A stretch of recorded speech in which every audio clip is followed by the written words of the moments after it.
Hello mayam, mayam ngaside mung laksare, khairam sare mayam, mayam ngaside mung laksare to mayam ngasidi chicken gi akhong cha ke tawne ko chicken gi thigh chicken leg pichai tar mayam adu ko sida kimchi lere chingo kimchi do sida singju lere do sidu ni ko kharane ba ko sije ai mamin kaw gare ba ko aduga sina kobi ne sida lactose lere sida su adu di mayam sida su mahi lere ba ko adu mayam char ga hawak to haijara age ai video si bono wi yeng bi sing na like am di subscribe to wiramo singhana thakke mayam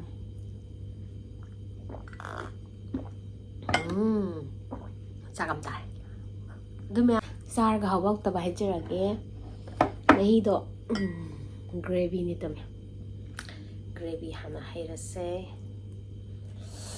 loi chole aina di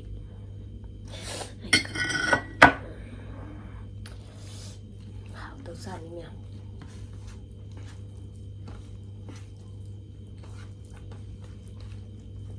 tu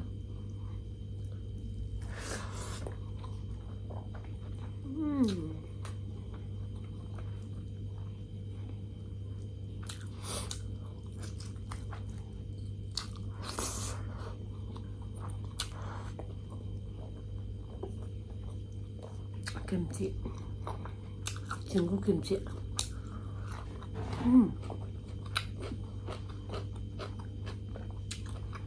好呀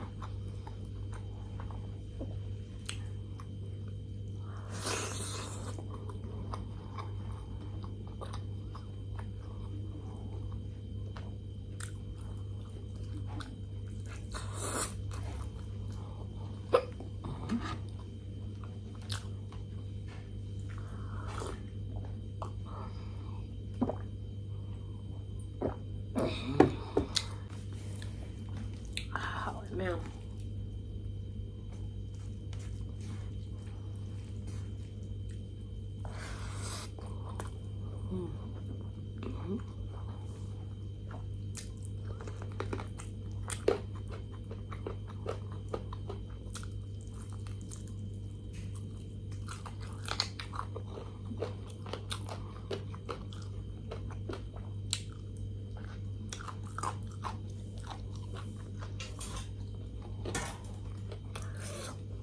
신주 하우라게 신주제 marina kupine marina kap napak pisu yaure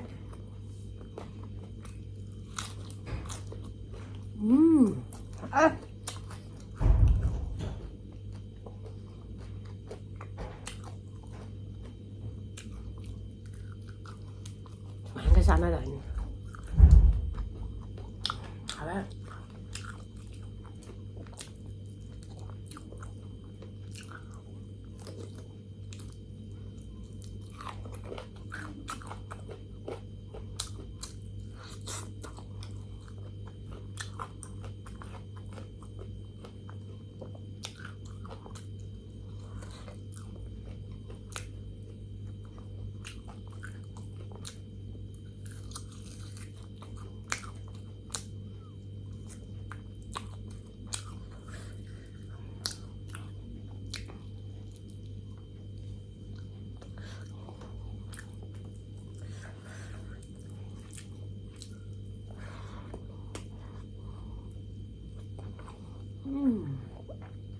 하오야 신주주 하오야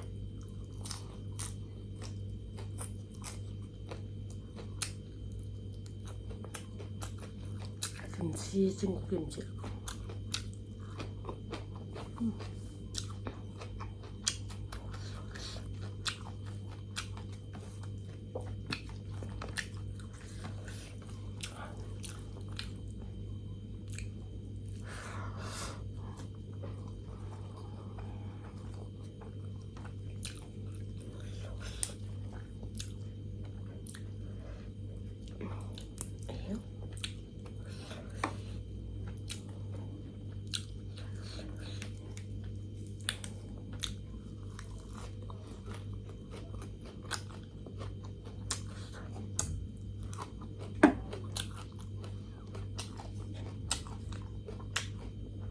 와사비니만.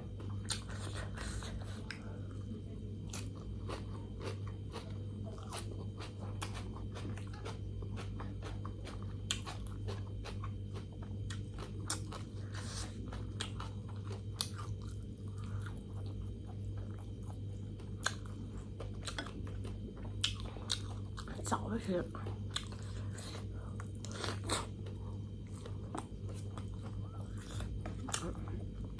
打不上的，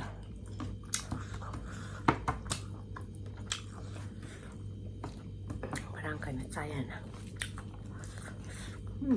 好呀。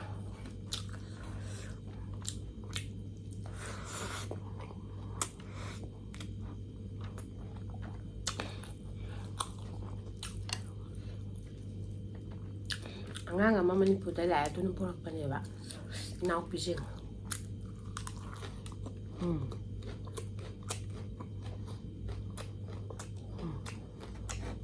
Pamoy.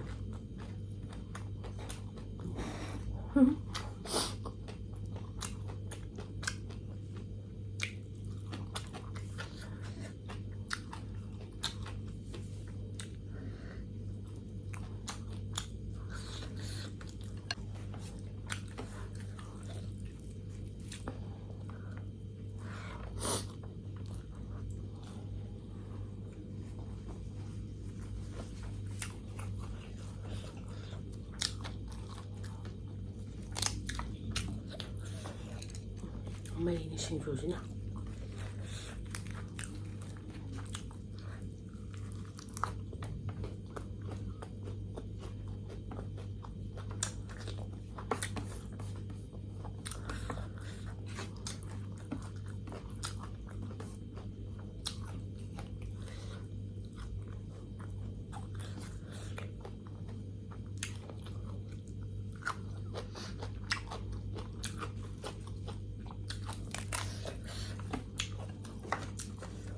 Hảo em.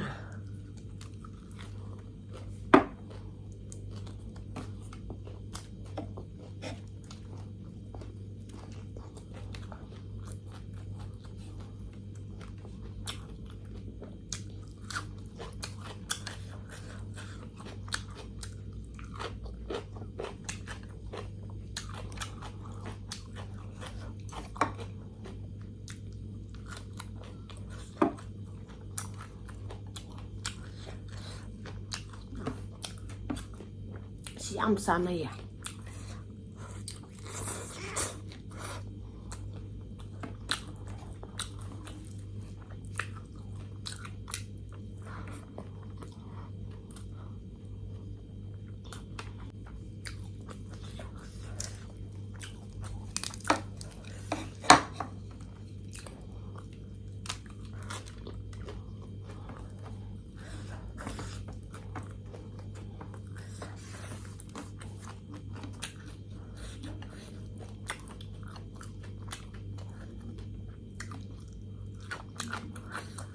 Kimchi 就好了，没下来，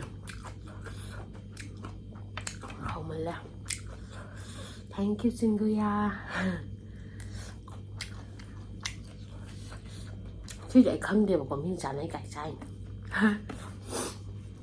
mà miếng cầu à.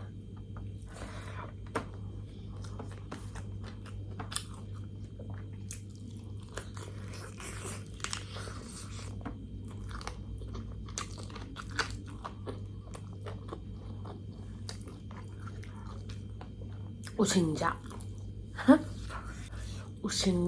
우승자 한번 더 해.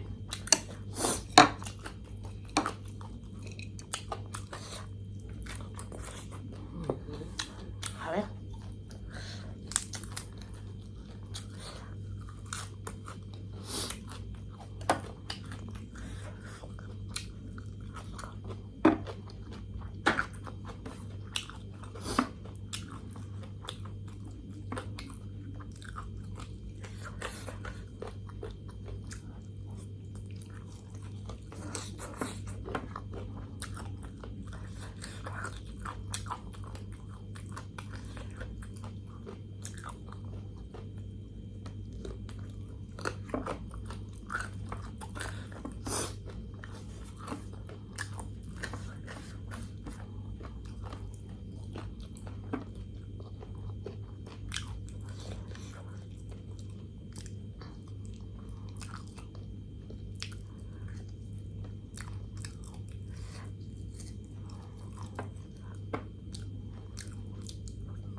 Morok lꯩꯇꯅ ꯀꯃꯥꯏꯅ ꯆꯥꯗꯣꯏꯅꯣ ꯍꯩꯇ꯭ꯔꯦ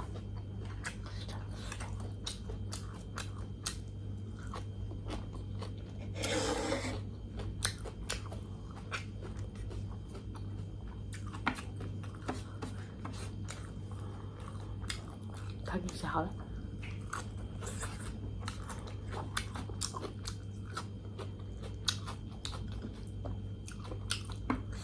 소리가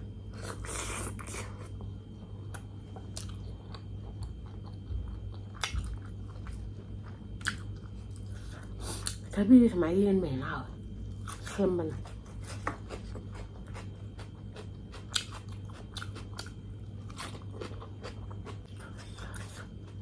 ron cọc đông hào téo chỉ cần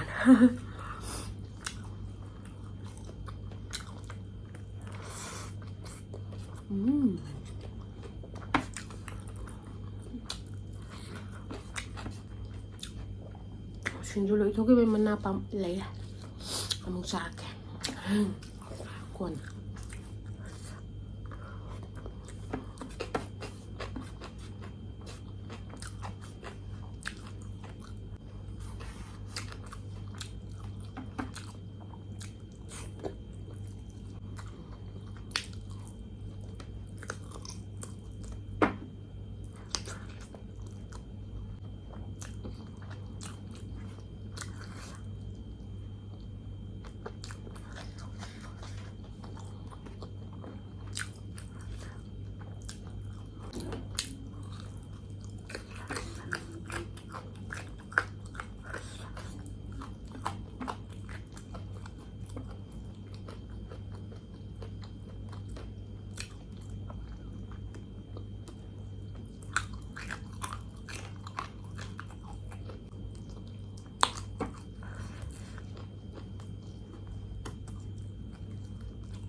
ꯃꯌꯥꯝ ꯉꯁꯤꯗꯤ ꯃꯇꯥꯡ ꯁ꯭ꯋꯥꯏꯗ ꯆꯥꯕ ꯂꯣꯏꯖꯔꯦ ꯉꯁꯤꯗꯤꯀꯣ ꯃꯌꯥꯝ ꯆꯤꯡꯒꯨ ꯀꯤꯝꯆꯤꯒ ꯁꯤꯡꯖꯨꯒꯅ ꯕꯦꯁ ꯇꯥꯈ꯭ꯔꯦꯕꯀꯣ ꯑꯗꯨ ꯌꯦꯟꯒꯤ ꯃꯐꯩ ꯑꯃ ꯂꯦꯝꯃꯦ ꯀꯣꯕꯤꯁꯨ ꯁꯥꯍꯧꯗ꯭ꯔꯦ ꯁꯤ ꯀꯣꯠꯅꯤꯡꯉꯥꯏꯗ ꯌꯥꯝ ꯍꯥꯎꯕꯗꯣ ꯁꯤꯒꯤ ꯄ꯭ꯂꯦꯠꯁꯦ ꯆꯥꯕ ꯌꯥꯝ ꯅꯨꯡꯉꯥꯏꯖꯥꯠꯅꯦ 99 ꯁ꯭ꯇꯣꯔꯗꯒꯤ ꯂꯩꯕꯅꯦꯕꯀꯣ ꯃꯌꯥꯝ ꯑꯗꯣ ꯃꯌꯥꯝ ꯉꯁꯤꯒꯤꯗꯤ ꯃꯇꯥꯡ ꯁ꯭ꯋꯥꯏꯗ ꯀꯥꯏꯅꯔꯁꯦ ꯃꯊꯪꯒꯤ ꯑꯅꯧꯕ ꯚꯤꯗꯤꯑꯣ ꯑꯃꯒ ꯑꯃꯨꯛ ꯄꯨꯂꯞ ꯄꯨꯟꯅ ꯊꯦꯡꯅꯃꯤꯟꯅꯔꯁꯦ ꯑꯩꯒꯤ ꯚꯤꯗꯤꯑꯣꯁꯤꯕꯨ ꯑꯅꯧꯕ ꯌꯦꯡꯕꯤꯕꯁꯤꯡꯅ ꯂꯥꯏꯛ ꯑꯃꯗꯤ ꯁꯕꯁꯀ꯭ꯔꯥꯏꯕ ꯇꯧꯕꯤꯔꯝꯃꯣ ꯃꯌꯥꯝ ꯉꯁꯤꯒꯤꯗꯤ ꯀꯥꯏꯅꯔꯁꯦ ꯕꯥꯏ ꯕꯥꯏ